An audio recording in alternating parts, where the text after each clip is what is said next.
Break کے بعد ایک بار پھر خوش آمدید. ہم بات کر رہے ہیں ایک بہت ہی اہم ریفرنس کی اور سپریم کورٹ 13 اپریل کو اس کی سماعت کرنے جا رہی ہے. اس ریفرنس کے دائر کرنے کے حوالے سے صدر پاکستان آصف علی زرداری نے کیا کہا، ہم نے شروع میں بھی اس پر بات کی تھی. ایک دفعہ پھر ان کا یہ بہت ہی اہم بیان دیکھ لیتے ہیں. سمجھو کہ دوبارہ تم تاریخ سے لڑنا چاہ رہے ہو.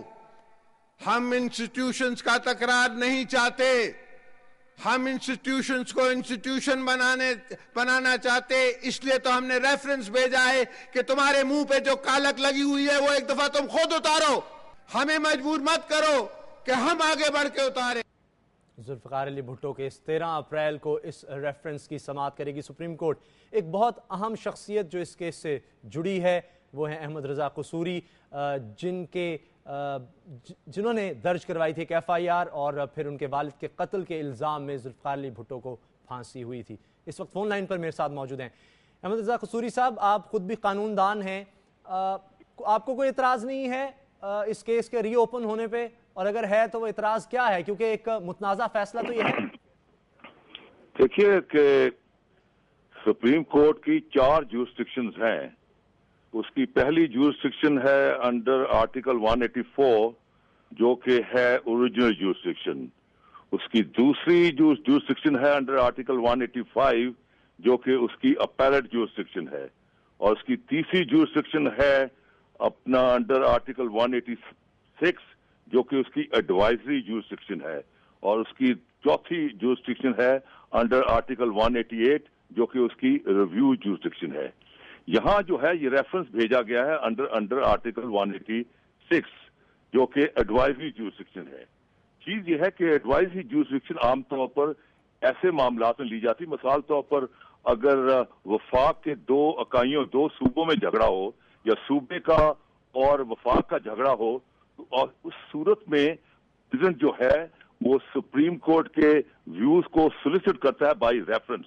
لیکن ریفرنس کے ذریعے 2 افراد کے درمیان نہ تو سول اور نہ فوجداری مقدمات جو ہیں وہ ریفر نہیں ہوتے. وہ جو سول 2 افراد کے درمیان جو فوجداری یا سول مقدمات ہیں، یا تو وہ 185 کے تحت اپیل ہوتی ہے، اور اپیل سے اگر آپ ناراض، اپیل میں اگر فیصلہ آپ کے خلاف ہو گیا ہے تو پھر ریویو ہوتا ہے اور ریڈ ود آرڈر 26 رول 1. اس کیس میں جو ہے ذوالفقار علی بھٹو کو سزائے موت ہوئی اور 4 ججز نے ان کو سزائے موت دی اور 3 ان کو بری ذمہ کیا. لیکن اس میں ایک جج بعد میں یہ کہتا ہے کہ ہم پر دباؤ تھا جس کی وجہ سے ہم نے فیصلہ دیا. تو پھر کوئی تو حل سامنے آنا چاہیے. ایک بڑا لیڈر تو ہے جس کو پھانسی دی گئی. چیز یہ ہے کہ بہت سارے پاکستان کے لوگوں کو یہ نہیں آج تک علم ہوا کہ بھٹو نے ایک ریویو بھی فائل کیا انڈر آرٹیکل 188 آرڈر 26 رول 1، اور وہ ریویو یونینیمسلی ڈسمس ہوا. وہ ججز جنہوں نے بھٹو کو بری ذمہ قرار دیا، انہوں نے بھی ان ججز کے ساتھ مل کے جنہوں نے ان کو پھانسی کی سزا دی، انہوں نے اس کو متفقہ کے اوپر ڈسمس کر دیا. اور چوتھا جو لاسٹ اس پر جو آبجیکشن ہے وہ یہ ہے کہ انڈر آرٹیکل 2A جتنے بھی فیصلے اور مقدمات ہیں 5 جولائی 1977 سے لے کر 31 دسمبر 1985 جبکہ ڈیموکریسی پاکستان میں ریسٹور ہوئی اور آرٹیکل اور 8th امینڈمنٹ آئی، تو 8th امینڈمنٹ کے تحت وہ تمام فیصلوں کو پروٹیکشن دے دی گئی ہے. اب ان فیصلوں کو ری اوپن نہیں کیا جا سکتا. مگر قصوری صاحب، کروڑوں لوگ جو ہیں اس فیصلے کو نہیں مانتے. وہ کہتے ہیں کہ فیصلہ متنازع ہے، بلکہ اس کو عدالتی قتل کہا جاتا ہے. اسی لیے صدر زرداری نے بھی کہا جی یہ کالا دبا ہے جسے ہم مٹانا چاہتے ہیں، تاریخ کو درست کرنا چاہتے ہیں. تو اچھا نہیں ہوگا کیونکہ مسلسل پچھلے 30-32 سال سے معاملہ سامنے آ رہا ہے، اس پر بات کی جا رہی ہے تاکہ ہم آگے جا سکیں. کہ جب کیس کا اختتام پذیر ہوا تو ذوالفقار علی بھٹو نے سپریم کورٹ سے درخواست کی کہ میں ایڈریس کرنا چاہتا ہوں، اور 4 دن مسلسل ذوالفقار علی بھٹو نے سپریم کورٹ کو ایڈریس کیا. اور اختتام پر انہوں نے کہا کہ جناب والا مجھے ایک فیئر ٹرائل دیا گیا ہے اور مجھے رائٹ آف ایڈریس دیا گیا ہے. اس کے بعد جناب والا اگر مجھے سزائے موت بھی دی جائے تو میں اس کو قبول کروں گا. اور یہ سپریم کورٹ کے فیصلے کے اندر لکھا ہوا ہے. اور اس کے بعد جو 4 ملزمان تھے جن کو سزائے موت ہوئی، 3 انسپیکٹر اور 1 inspector general deputy inspector general police, चारों के चारों आए, उन्होंने कहा हम भी एड्रेस करना चाहते हैं।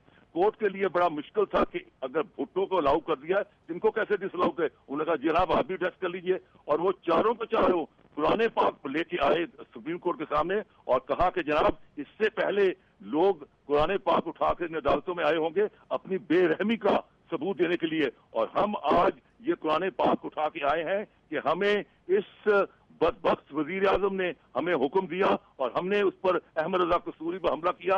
मगर ये सब तो रिकॉर्ड का हिस्सा होगा कसूरी साहब, ये सब जो आप फरमा रहे हैं ये सब रिकॉर्ड का हिस्सा होगा। अगर 13 अप्रैल को सुप्रीम कोर्ट ये रेफरेंस जो है उसकी समाअत करती है, रिकॉर्ड सामने आ जाएगा, दूध का दूध पानी का पानी, तो सुप्रीम कोर्ट दोबारा इस पर फैसला ले सकती है। नहीं है तो कैसे हो सकता है? क्या जुल्फिकार अली भुट्टो के लिए और लॉ है, लोगों के लिए और लॉ है? कल को तो फिर काला बदमाश है शीरा बदमाश भी कहेगा मेरा केस भी रिव्यू में भेजो, तो काले बदमाश और शीरा बदमाश और जुल्फिकार अली भुट्टो मुजरिम सब एक बराबर है कानून की निगाह में। लेकिन अब सुप्रीम कोर्ट ही डिसाइड करेगी कि वो रेफरेंस की बकायदा समाअत करती है, नहीं तो सुप्रीम कोर्ट का पहली वो क्या काबिल समाअत भी है कि नहीं है। जी अच्छा, बहुत बहुत शुक्रिया। अहमद रजा कसूरी साहब एक अपना मौक़िफ़ इस हवाले से दे रहे थे। उनका कहना था कि आर्टिकल 186 जिसके तहत ये रेफरेंस जो है भेजा गया सुप्रीम कोर्ट में, इसके तहत ऐसा कोई रेफरेंस भेजा ही नहीं जा सकता। आसमा जहांगीर साहिबा एक दफ़ा फिर मेरे साथ हैं फ़ोन लाइन पर, उनसे इस हवाले से बात करते हैं। आसमा जहांगीर साहिबा, वजीउद्दीन अहमद साहब का मौक़िफ़ भी सामने आ गया, वो तो कहते हैं कि रेफरेंस दायर हो ही नहीं सकता इस किस्म का जो है एक फ़ौजदारी मुकदमे का, और यही मौक़िफ़ जो है अहमद रज़ा कसूरी साहब का भी है। लेकिन आपका ख्याल ये है कि जो सवालात इसमें उठाए गए हैं वो पब्लिक इंटरेस्ट के हैं और उस हवाले से सुप्रीम कोर्ट को एड्रेस करना चाहिए? देखें, मैं ये समझती हूँ कि एक रेफरेंस दायर हुआ है और उसमें कुछ पॉइंट्स ऐसे हैं जो कि एक क्वेश्चन ऑफ लॉ भी हैं। मैं ना तो जज हूँ, ना मैं किसी इस केस के अंदर कोई पार्टी हूँ। मैं ना आपको बता सकती हूँ कि सुप्रीम कोर्ट को क्या करना चाहिए और क्या होगा, मगर ये पहली दफा ऐसा हुआ है। आप उस वक्त वकीलों को सुनते हैं, उनकी आर्ग्यूमेंट सुनते हैं। अभी से अपना माइंड मेकअप करना मैं समझती हूँ सही नहीं है, ना मैंने अपना माइंड मेकअप किया है, मगर मैंने रेफरेंस जरूर पढ़ा है और मैंने ये देखा रेफरेंस में 2 ऐसे इश्यूज हैं जो मैं समझती हूँ कि उनमें कुछ वजन है।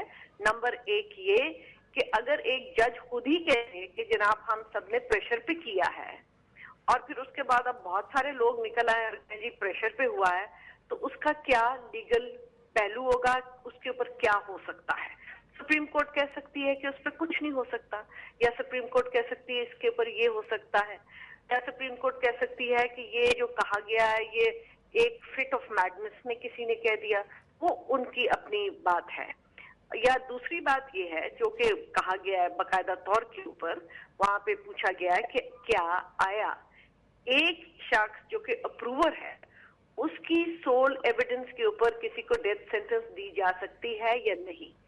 ये तो पहले भी सुप्रीम कोर्ट काफी केसेस में फैसला कर चुकी है, तो इसमें कहने में क्या हर्ज है कि नहीं हो सकता है, ये तो एक सही बात है। बाकी मैं ये जरूर कहूंगी कि इसको एक कानून के जरिए ये फैसला होना चाहिए। मुझे बड़ा अफसोस हुआ जब मैंने ये देखा सदर जरदारी के भी ये जो एक स्पीच थी, एक सदर के जुबान से ऐसे लफ्ज ठीक नहीं लगते हैं एक दूसरी इंस्टीट्यूशन के बारे में, क्योंकि यहाँ पे जहां तक कालक का सवाल है, कालक तो कई इंस्टीट्यूशंस पे लग चुकी है, कौन कौन किस कालक को धोएगा।